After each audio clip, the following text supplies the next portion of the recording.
ஓம் ஸ்ரீ காமாட்சி நமக. உங்கள் ஜே.கே. ஐயர். அடுத்த விஷயம் இன்னைக்கு பிரம்ம வாக்கில் விதியை மதியால் வெல்வது அப்படின்னு என்ன? இப்போ எல்லாத்தையும் நீங்கள் உபன்யாசத்தில் போய் கேட்டால் ஒரு சில பேர் சொல்லுவா, அன்றைக்கே உனக்கு நியமிக்கப்பட்டது, பிரம்மா தலையில் எழுதிட்டான் அப்படின்ட்டு. பிரம்மா தலையில் எழுதிட்டான் அப்படின்ட்டு.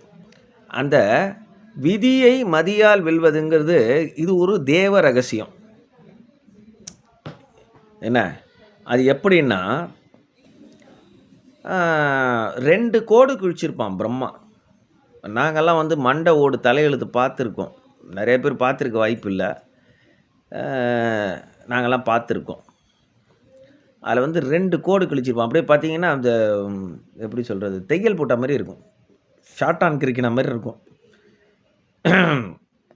அதில் பார்த்தீங்கன்னா 2 வழி வச்சு, ஒரு வழி நம்மளுக்கு கண்ணுக்கு தெரியும் அந்த கிற்கள், ஒரு வழி நம்ம மனுஷன் கண்ணுக்கு தெரியாது. அதுதான் பிரம்மா எழுதின தலையெழுத்து. 2வது வழி அதுதான். இப்போ டாப்பிக்கு வரோம் பாருங்கள். விதியை மதியால் வெல்வது எப்படி? இப்போது ஒருத்தன் ஒரு பாதையில் போயின்னு இருக்கான்.